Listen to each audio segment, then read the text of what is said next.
If I was a billionaire, I would close these little stretches of roads like this that dissect state forest, state land. So the house about that way, and the end of the block. And this was a dirt road when I was a kid. All sorts of amphibians, everything gone now. Insects too. You'd be splattering your windshield, splatter all over the place where you're driving. And one day it rained a lot, and then that was the last of them. They all jumped in the road and died and disappeared. And now that's only me. I have a memory of it, or somebody took a picture. Nobody would believe you.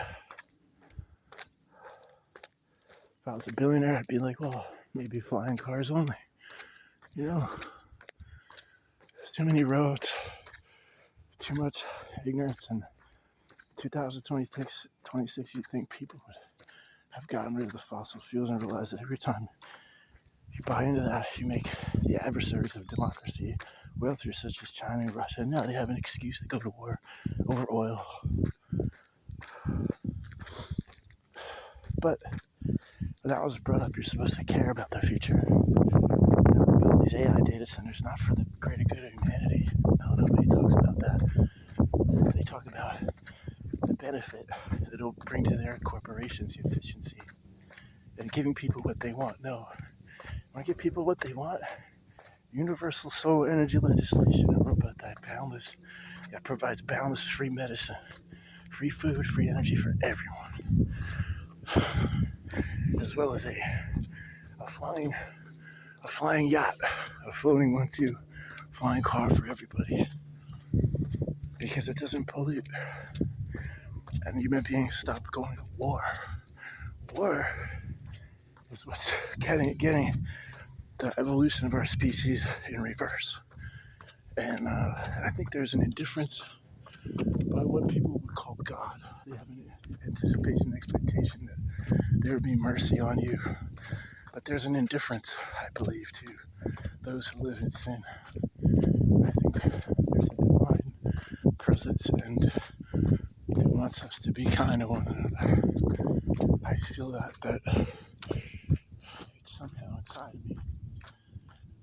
And I never wanted to belong to this part of the world. See, it was always like in that as a child. And I come to realize, well, I can't be out there, at least I can be in my home. You know, because I've been an outcast my whole life. And I'm proud of where my mother and father raised me. There's a book my dad made of him walking up and down the road photographing stuff. Photographs that nobody's seen before. It's on a computer. My job is to get that out there into the world because he has a unique way of looking at things, photographing them. I mean, I could just about hold the iPhone camera still. We didn't have iPhones as a kid. We had these little throwaway cameras or digital ones that would often get wet, break. And as much as I wanted to try to film my younger adventures as a young man, I was left with mostly memories. But it's interesting. I remember my brother and I found a bunch of this really expensive cable, coaxial cable that was spooled up. Yeah, same old type of cable, probably from the 80s. Come down. There's nothing greater than the power of nature.